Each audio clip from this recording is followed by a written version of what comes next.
말씀을 듣는 여러분들에게 제가 이 아침에 세 가지를 여쭙고 싶은데, 첫 번째가 여러분은 정말 구원 받았습니까? 라는 질문입니다. 많은 분들이 구원 받은 것처럼 착각하며 사시는 분들이 있습니다. 구원 받았다고 하면 삶의 자세가 달라져야 되지 않겠습니까? 정말 구원받은 사람이라면 하나님을 기쁘시게 하는 일이 무엇인가를 생각하며 살게 될 줄로 믿습니다. 예전에 나의 삶이 어땠든 간에 내가 구원받은 그 순간부터는 어떻게 하든지 하나님을 기쁘시게 할 수 있는 삶으로 살려고 노력하는 사람이 전 구원받았다고 생각합니다.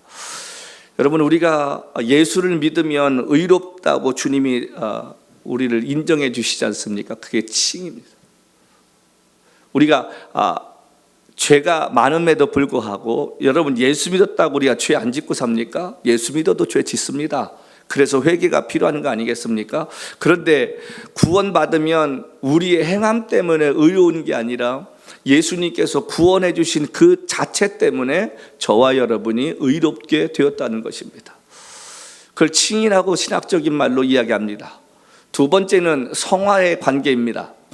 단계입니다. 예수를 믿었으면 우리가 날마다 하나님 기뻐하시는 사람으로 변화되어져 가야 된다는 것입니다. 예전에는 내 마음대로, 내 생각대로, 내 고집대로, 내 생각대로 살았는데, 시간이 흐르면서 정말 예수 믿고 구원받은 사람은 하나님이 기뻐하실 게 뭘까? 이렇게 하면 하나님이 기뻐하실까? 이게 하나님의 영광이 될까? 날마다 생각하면서 그리스도인답게 살고 세상의 빛과 소금의 역할을 살면서 정말로 누가 봐도 예수 믿는 사람이라는 이야기 들을 만큼 우리의 삶이 하나님 기쁘시게 하는 삶으로 변화되어져 가는 단계를 신학적으로 성화의 단계라고 말합니다. 그 다음에 마지막 영화의 단계가 있습니다. 언젠가 저와 여러분이 죽어서 하나님 앞에 서는 날 우리의 몸이 변화되어져 가는데, 여러분, 그것은 훗날 이야기지만 정말 중요한 것이 뭐냐면 우리의 삶 가운데 성화되어져 가는 이 삶이 구원받은 사람이 구원을 이루어가는 그 과정인데 정말 그렇게 살고 있느냐 하는 얘기입니다. 이 땅에 예수 믿는 사람은 많습니다. 교인은 많습니다. 그런데 성도는 적은 시대입니다. 성도는 어떤 사람입니까? 모든 것을 하나님께 맡기고 하나님 뜻에 따라 내가 순종하며 사는 그 삶을 사는 사람을 우리는 성도, 여러분, 그 성도는 거룩할 성자에 길도자입니다. 거룩한 길을 걸어가는 사람, 다시 말하면 하나님의 뜻을 이루어 가려고 애쓰는 사람, 그 사람이 성도고, 저와 여러분의 믿음의 골은 마지막에 그렇게 살아야 되지 않을까? 여러분, 우리 회개라는 말 있지 않습니까? 회개라는 말은 가던 길에서 돌아선다는 말입니다. 내가 이만큼 왔는데 오다 보니까 이 길이 잘못되어서 다시 돌아가는 것, 그걸 회개라고 말합니다. 우리가 전도서라는 책이 있습니다. 구약 성경에 전도서를 우리가 읽을 때마다 솔로몬이 쓴 책이야, 다 알고 있습니다. 그런데 그거 아십니까? 그 전도서는 솔로몬의 회개서입니다. 그 솔로몬이 인생 살면서 잘못한 것을 깨달은 것을 고백하는 게 전도서 있는 말씀입니다. 전도서 1장은 뭐라고 시작합니까? 헛되고 헛되다는 말부터 시작합니다. 자기 나름대로 인생 즐기며 살았는데 돌이켜서 나이 들어보니까 그 모든 것들이 다 쓸데가 없었다는, 전도서를 읽었던 여러분, 마지막 12장에 그 솔로몬의 고백이 무엇으로 끝나는지 아시나요? 우리 한번 돌아가 보시겠습니까? 우리 전도서 말씀을 잠깐 보시겠습니다. 전도서 여기 말씀 보면 12장 말씀 한번 보시겠습니다. 그가 뭐라고 고백하고 끝나는지, 여기 12장 12절부터 14절입니다. 구약성경 959페이지. 솔로몬이 이렇게 고백합니다. 내 아들아, 또 이것들로부터 경계를 받으라. 많은 책들을 짓는 것은 끝이 없고 많이 공부하는 것은 몸을 피곤하게 하느니라. 이래 결국은 다 들었으니 하나님을 경외하고 그의 명령을 지킬지어다. 여러분, 솔로몬이 그 아들에게 마지막 하면서 자기가 회개의 그런 마음으로 결론 짓는 게 뭐냐면, 여기 하나님을 경외하고, 경외하란 말이 무슨 말입니까? 존경하면서 두려워하라는, 하나님을 두려워하지 않는 이 시대예요. 하나님을 경외하라고 말합니다. 그러면서 뭐라고 합니까? 그의 명령을 지킬지어다. 왜냐하면 자기가 그렇게 못 살았거든. 우리가 알다시피 솔로몬이 성전을 짓고 건너편에다가 산당 진 거 아세요? 얼마나 그가 이율배반적으로 살았습니까? 옛날에는 하나님 두려워서 지혜달라고 했던 사람인데 하나님이 3번씩이나 나타나셔서 너 그렇게 하지 마라, 그렇게 하면 죽는다, 그렇게 하지 마라, 그렇게 하지 마라 경고했는데도 듣지 않고 마지막 하나님 앞에 버림받습니다. 근데 솔로몬이 지금 얘기하는 게 뭡니까? 그의 명령을 지킬지어다. 여러분, 우리가 이 말씀이 왜 중요합니까? 하나님의 말씀은 우리에게 명령이, 하나님은 타협하시는 분이 아니잖아요. 하나님은 우리에게 말씀하시면 그 말씀대로 우리가 순종해야 할 줄 믿습니다. 동의하시면 아멘 하십시오. 내가 지키고 싶으면 지키고 안 지키고 싶으면 안 지키는 게 아니라 하나님이 말씀하시는 것은 우리가 순종해야 되고 그 명령을 지켜야 됩니다. 근데 솔로몬이 그렇게 얘기해요. 그 명령을 지킬지어다. 이것이 사람의 뭐라고 했습니까? 본분이니라. 그러니까 저와 여러분이 해야 할 일이 뭡니까? 하나님을 두려워하면서 존중하면서 그 다음에 하나님 말씀에 순종하는 삶, 그 명령을 지키는 삶, 그거를 우리가 지켜야 할 것이고, 세 번째가 뭐냐면 여기 보니까 14절 말씀에 하나님 모든 행위와 모든 은밀한 일을 선악간에 심판하신다. 우리가 이 심판하신다는 이 단어에 우리가 한번 좀 생각해야 할 게 뭐냐면, 제가 늘 강조하는 게 그렇지 않습니까? 하나님은 오늘도 살아계셔서 우리와 함께 하시는데 지금까지는 예수님을 통해서 우리를 구원해 주셨습니다. 그리고 주님 우리의 삶의 목자가 되시고 주인 되신다고 하는데, 지금까지는 제가 잘못해도 주님은 용서하시고 은혜 베풀어 주시고 긍휼의 주님이시고 사랑의 주님이십니다. 그런데 어느 날 제 코끝에서 호흡이 멈추고 내가 생명을 잃어버린 그 순간에 주님은 더 이상 나의 앞에 긍휼과 사랑과 인내의 주님이 아니시라 심판의 주님이십니다. 하나님은 우리에게 얼마나 많은 일을 했느냐고 묻는 게 아니라 얼마나 내 뜻대로 살았느냐, 그것을 분명히 물으실 줄로 믿습니다. 그래서 날마다 우리의 믿음 생활에요, 회복이 왜 필요합니까? 예전에 내가 주님 앞에 가졌던 그 믿음의 열정과 순수함과 하나님을 사랑했던 그 마음이 지금도 회복되어져 가고 있는가? 내가 그 마음을 지키면서 내가 발전해 가고 좀 더 주님을 기쁘게 하는 사람으로 살아가야 되는데, 자꾸 사람은 나이 들면서 과거를 잃어버리고요, 현실에 안주하고 싶고요, 포기하고 싶고요, 이 정도면 됐지, 그냥 이 정도에서 그냥 멈췄으면 좋겠어, 이 정도에서 그냥 하면 하나님 섬기면 되지 않을까? 여러분, 성경이 우리에게 그렇게 말합니까? 성경은 죽도록 충성하라고 말합니다. 바울은 나이가 들면서 주님을 사랑하는 마음이 더 커졌다고 고백합니다. 그렇다면 저와 여러분의 신앙도 젊었을 때보다는 나이 들면서 더 뜨거워져야 되고, 내가 주님을 위해 더 사랑하지 못하고 주님을 위해 땀 흘리지 못하는 것 때문에 안타까운 눈물 흘리는 그런 믿음의 사람들이 되어야 되지 않을까? 그게 구원받은 사람이 해야 할 일입니다. 두 번째 질문은, 주님 보시기에 여러분 잘하고 있다고 생각하십니까? 정말 주님 보시기에 예수 잘 믿고 있다고 생각하십니까? 제가 이제 나이가 들다 보니까 권면이라는 어떤 순서를 맡게 되었습니다. 장로님이든 후배 목사든 그 권면에 갔을 때 제가 꼭 드리는 말씀이 있습니다. 하나님 두고 보시기에 괜찮은 목사 되십시오. 하나님 두고 보시기에 괜찮은 장로님 되셨으면 좋겠습니다. 사람이 나를 어떻게 평가하는가 중요한 거 아니지 않습니까? 여러분, 예수 믿는 우리들에게는요, 당연히 비난의 소리가 날라옵니다.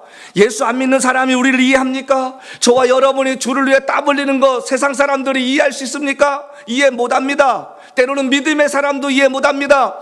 여러분, 저와 여러분을 평가하는 것은 오직 주님 한 분이시면 될 줄로 믿습니다. 사람이 나를 어떻게 보든지 그게 중요한 게 아니라 주님이 나를 어떻게 보는가가 중요할 거 아닌가? 여러분, 예수 믿는 우리의 믿음의 선배들의 삶은요, 예수에 미쳐 살면 당연히 손가락질 받았습니다. 당연히 욕먹었습니다. 당연히 비난받았습니다. 그것이 주님을 기쁘게 하는 것을 알았기 때문에 그들은 그렇게 멈추지 않고 살아갔는데, 언제부턴가 우리는 너무 사람을 의식합니다. 사람들이 나를 어떻게 볼까? 사람들이 나를 통해서 누구를 욕먹이는 건 아닐까? 여러분, 그게 뭐가 중요합니까? 내가 주를 사랑하는 그 마음 때문에 걸어가야 할 그 길이 때로는 사람들에게 오해받고 때로는 사람들에게 욕을 먹는날지라도요, 그 길을 걸어가는 믿음의 용기를 잃어버리지 않는 우리가 돼야 되지 않겠습니까? 그러려면 주님 보시기에 괜찮은 사람이 되어야 할 줄로 믿습니다. 제가 두려운 게 이겁니다. 목사가 되었습니다. 주님의 은혜로 지구를 쉬운 두 바퀴를 돌면서 복음을 전했는데, 제가 요즘 들어서 혼자 고민하고 기도할 때마다 주님 앞에 엎드려 여쭙는 것은, 주님, 그 많은 집회 가운데 우리 주님이 받으신 집회가 몇 번이나 되십니까? 혹시나 내 자랑하고 내 교만하고 나를 내세웠던 것 있다면 하나님 용서해 달라고. 나이 들면서 회개할 게 왜 이렇게 많은지 생각나는 게요, 여러분, 우리가 주님 보시기에 괜찮은 사람, 그러니까 도망가지 못하는 거 아닙니까? 그 주님이 두려워서요 편안한 길 못 가는 거 아닙니까? 우리가 젊었을 때는 예수님께서 베드로에게 하셨던 말씀처럼, 젊었을 때는 네가 가고 싶은 대로 마음대로 가다가도 나중에 늙어서 나이 들어서는 내가 띠뛰는 자로서 너를 데리고 갈 거다. 그 말을 베드로는 그 당시에 이해 못했습니다. 젊었을 때는 그렇게 살 수 있습니다. 근데 나이 들수록 두려움이 있어야 되지 않을까요? 정말 내가 주님이 원하는 삶을 살고 주님이 원하는 길을 걷고 있을까? 때로는 내가 육신이 피곤해지고 연약해져서 포기하고 싶고 안주하고 싶고 내려놓고 싶을 때 있지 않을까? 그때마다 다시금 예수의 이름으로 나는 일어서리라, 주가 주신 능력으로 나는 일어서리라. 여러분, 나의 평생에 나의 가는 길 주가 아시오니 나를 단련하시는 정금같이 나오게 하셔서 하나님의 영광을 위해 사용해지는 그러한 일꾼이 되기를 기도하는 우리가 되어야 할 줄로 믿습니다.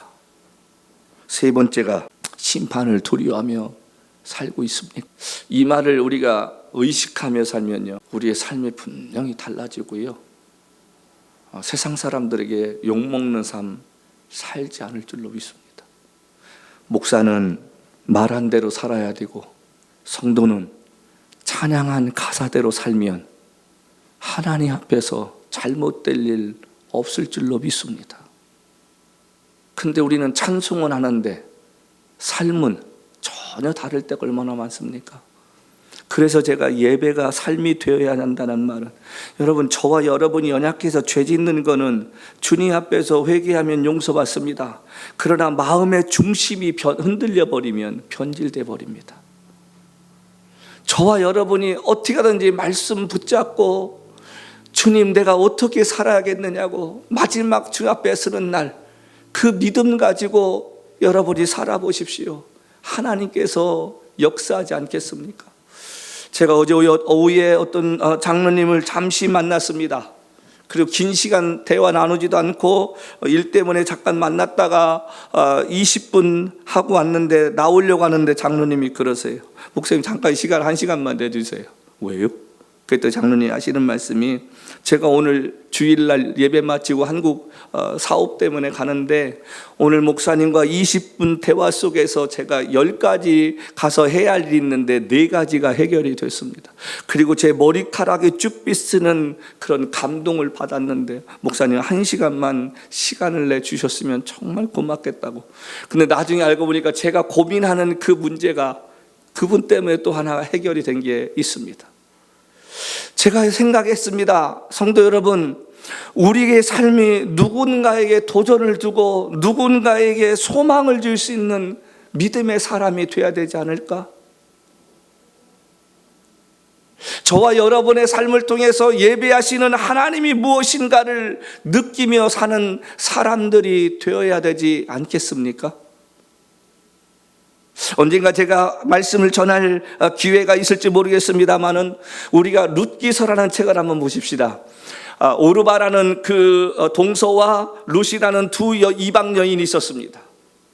나오미가 이제는 내가 남편도 잃고 자식도 잃었으니까 너희는 다 고향으로 돌아가라, 나는 예루살렘으로 돌아가겠다고 했는데, 이 룻이라는 한 여인이 뭐라고 합니까? 이방 여인임에도 불구하고, 어머니, 어머님이 섬기는 하나님이 나의 하나님이고 어머니 가시는 곳이 내가 갈 곳이고 어머니를 내가 떠나면 벌을 받사오니 그런 말 하지 말라고 그 길을 떠납니다. 여러분, 거기서 그냥 떠났다라는 그 한마디만 성경은 써있지 한번 생각해 보십시다. 유대인들이 얼마나 이방 사람에 대해서 편파적이고 그 다음에 배타적인 사람들입니까? 그 여인은 그 모진 수모와 아픔과 또 여러 가지 일들을 생각 안 했겠습니까? 그럼에도 불구하고 시어머니 혼자서 인생 사는 게 안타까워서 내가 저 시어머니 돌아가실 때까지 내가 모시하겠다는 그 마음, 이 여인에게 주님이 여인에게 그 마음을 주셨습니다. 하나님께서 그 마음을 주시고 그 먼 거리에서 예루살렘에 돌아왔습니다. 그리고 성경은 몇 날을 그렇게 했는지 모르지만 이삭을 줍는 삶을 살았습니다. 젊은 과부가 남편도 없이 산다는 게 얼마나 힘들었겠습니까? 그런데요, 하나님은 이 여인의 고백을 들으셨어요. 어머니의 하나님이 나의 하나님이라는 이 말, 여러분, 그 말에는 무슨 의미가 있습니까? 나오미가 이 룻이라는 여인 보기에 신실하게 주님을 섬겼기 때문에 그 여인이 그렇게 고백할 수 있었지 않았겠습니까? 그리고 그 먼 길을 따라오지 않았겠습니까? 그런데요, 저는 그 룻 기서를 보면서 놀란 게 뭐냐면 그 여인의 그 믿음의 고백대로 살았을 때 하나님은 이미 보아스라는 사람을 준비해 놓으셨습니다. 이 여인이 그 말을 하기 이전부터 하나님은 보아스라는 남자를 준비해 놓으셨습니다.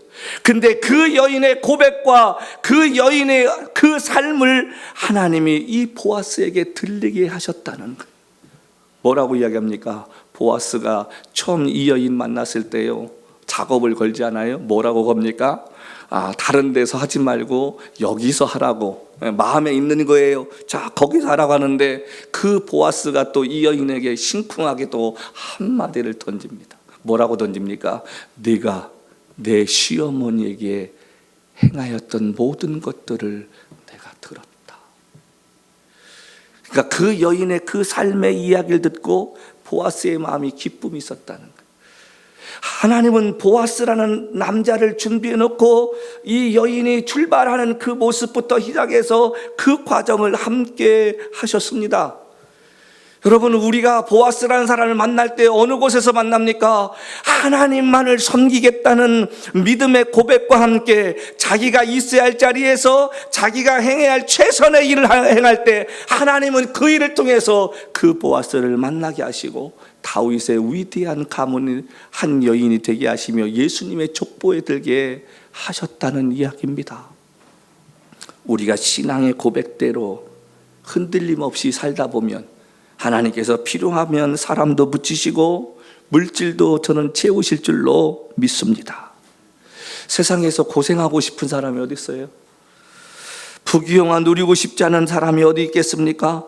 편안하게 살고 싶지 않은 사람 어디 있겠어요? 남들처럼 그냥 평범하게 살고 싶은 사람 왜 없겠습니까? 그런데 주님이 원하시면 저와 여러분의 삶이 이 모든 것들을 내려놓고 주님 말씀하시면 나아갈 수 있는 그런 용기 있는 사람이 돼야 하지 않겠습니까?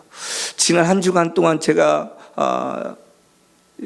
어디를 다니면서 제가 이렇게 생각해 본 게 뭐냐면, 우리는 그런 것 없지만 다른 교회 성도 가운데 이 추운 날 일하셔야 할 분들이 얼마나 많을까 하며 사는 우리가 되었으면 좋겠습니다.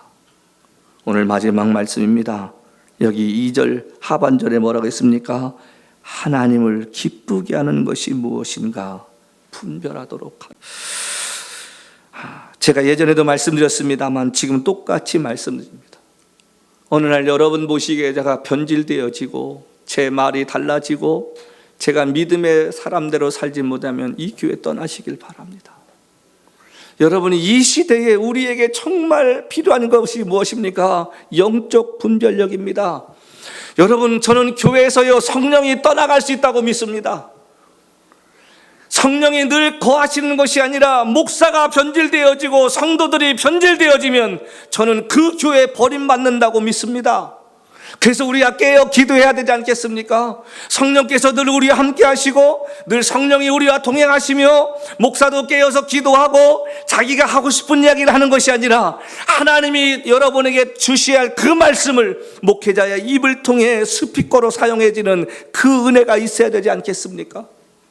그 교회가 살아있는 교회고 그 교회가 하나님이 기뻐하는 교회다. 저는 그렇게 믿습니다. 저와 여러분의 삶이 그렇게 되려면 어떻게 해야 되느냐? 하나님이 기뻐하시는 일을 여러분 생각하며 살으라는 얘기입니다. 믿음은 나 자신과의 끊임없는 싸움입니다.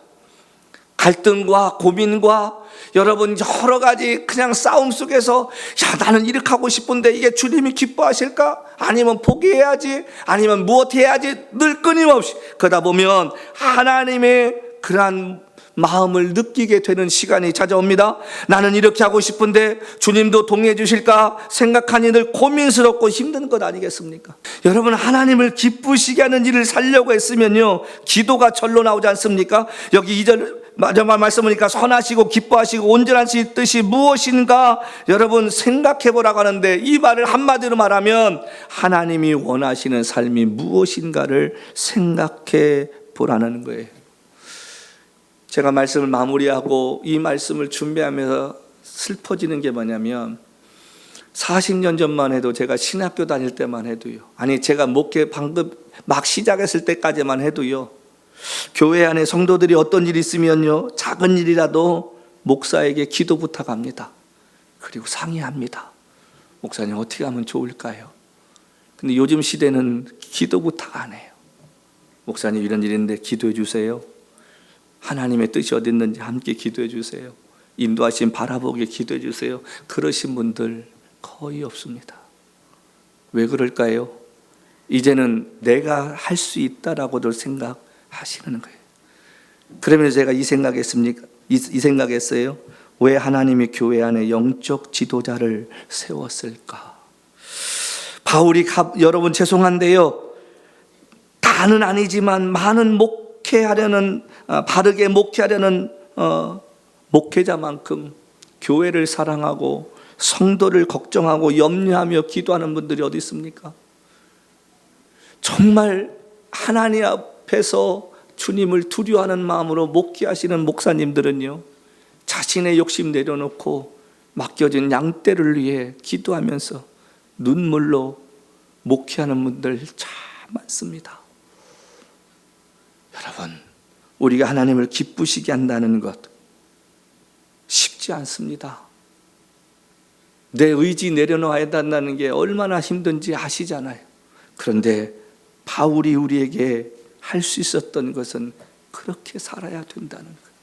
바울이 지금 로마 교인들에게 자신 있게 이야기할 수 있는 이 이야기가 무엇입니까? 자기 자신이 지금 그렇게 살고 있다는 겁니다. 예수 만나고 나서 그의 인생이 주님 한 분만을 기쁘시게 하기 위해서 세상 것에 관심 두지 않고 오직 자기를 부르시고 충성스럽게 여겨주신 그것 때문에 감사해서 내가 복음의 고난이 찾아오던 핍박이 오던 내가 이 길을 걸을 수 있는 것은 나의 달려갈 길 다 끝난 다음에 나를 위해 의의 면류관을 준비해 주신 그 주님 만나는 날 계산하고 살고 있기 때문인 줄로 믿습니다. 언제부턴가 우리 교회 안에서 부르지 않는 찬양이 하나 있습니다. 부름받아 나소니모 어디든지 가오리다. 멸시천대 십자가는 제가 지고 가오리다. 이 고백이 점점 사라져 갑니다.